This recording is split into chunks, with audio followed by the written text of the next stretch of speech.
Right now, I want to bring in Peter Solomon. He's an investment banker, chairman and founder of PJ Solomon. It's an investment bank with deep knowledge and relationships in American retail. He's also a former New York City deputy mayor for economic policy and development. Peter, you've also worked in the Treasury Department, so you come at this from a lot of different angles. But I want to start with retail because that is where you have spent a lot of your career. Are these big retailers, not Walmart and Amazon, but kind of the next area down, are they going to make it out of this? If there's going to be a generalized crushing of retailers in America. There will be a considerable number of bankruptcies because a number of retailers do have leverage. You cannot stop demand as we've just stopped in the country and have these guys survive. They pay rent, they pay interest, they pay their workers. They're going to have to stop paying their workers in a couple of weeks. I don't think they can get by. Most of them can't afford to keep workers on with stores closed. So you're going to see a considerable number of bankruptcies. The retail was under pressure. When you talk retailing, you're talking about department stores, you're talking about discount stores, you're talking about apparel stores, basically. A lot of other retailers will do fine. Best Buy is doing well. There'll be hard goods retailers who do well, but when most people talk about retailer, they're talking about apparel, they're talking about shoe companies, they're talking about department stores.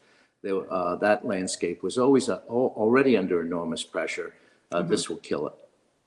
So is there a risk then with that of this becoming more of a financial crisis? If it's going to be debt issues, are you also worried about the knock-on effects of these retailers? What's happened in this is really one of the most interesting things is the failure of the government here. We have a lot of history in the government, even as you say within New York City alone, of dealing with crises and how you have to deal with them. And this has been a massive failure of the executive branch and the Congress, I might add. I'm going to jump a little here, but when the Congress starts talking about bailouts, and the Democrats, of which I am one, start talking about bailouts, we're actually bailing out the American government right now. The American government caused this problem by not being prepared for it. I mean, the government's job is to protect you from war, pestilence, and famine. That's what their job is, and they failed. And it doesn't mean this administration, but this is the administration, and also means the Congress. So there's going to be enormous damage here. So we've gone from a healthcare crisis to an economic crisis. And as you know, most companies in America have hit their credit lines in the last day or two. So without dramatic action by the Fed, which you're hearing about and which they've taken, you will now have a financial crisis.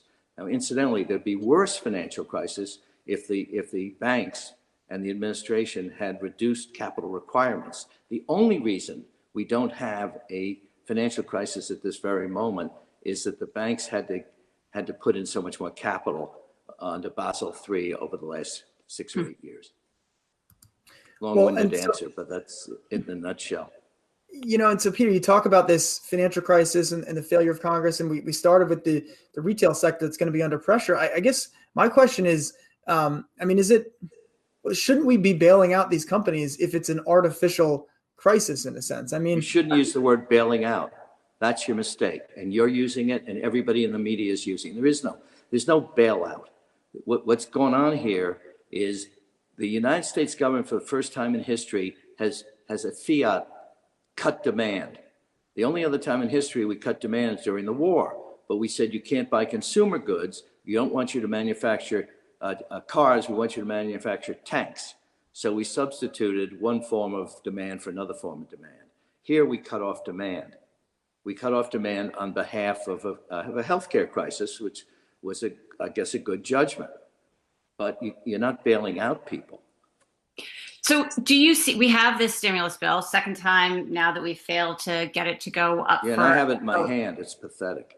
Do you have any hope here that let's say the stimulus comes out and it's huge and it's bipartisan. Can we turn this around still? Yeah, I think so, but it's a near run. It's a close race. It seems to me that you have to get people back to work. You have to get them out of their homes. I just spoke to a good friend of mine in Helena, Montana. He's told to stay home. Now, I don't know how many jobs are in how many people are diseased in Helena, Montana. So the healthcare folks want everybody to stay at home, and the economic folks want people to get out to work as soon as possible. So that is the tension. But there's got to be a time that we make a decision of, is it 15 days, is it 30 days? Because if it's 60 days from now and everybody in America is in their home, we don't have models to calculate the cost of that. We simply don't have models. You can't keep people in America not working for 60 days and come out of it in any way, shape, or form, I don't think. So we got to get people back to work. Peter, besides working with big retail when you're at investment bank, when you were working for the New York City deputy mayor role that you had more some small business visibility. We have a restaurateur that's going to be on in the next hour, Tom Colicchio, who's saying that he sees 70 to 80% of restaurants not coming back. What do you think the picture for small business in America is? First thing, I have a lot of experience. First thing, I have a lot of experience with small businesses since I started one, right? And I ran one. So it's not only in the private sector, but the public sector.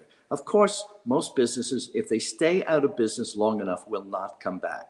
Let me give you an example. And we have experience in this. We had two blackouts in New York City, one in 1965 and one in 1977.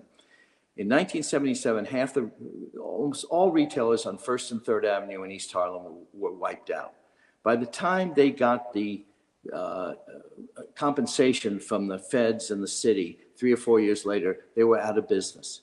So you have to get these guys compensation. You have to get them money immediately, or they will not come back. So what is the timeline here, you think, for this country right now and for the economy? 30 days. 30 days.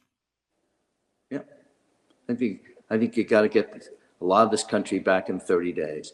And if we didn't have a healthcare crisis, if we weren't worried about, as I am, ventilators, as a senior citizen, I have two worries right now.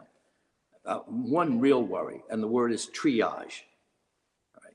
As a senior citizen, triage is a very important number, and that triage depends on the number of ventilators in the country. So if we have a healthcare crisis, and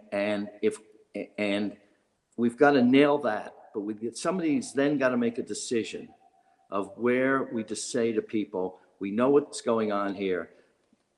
You got to take a risk in certain states to go back to work.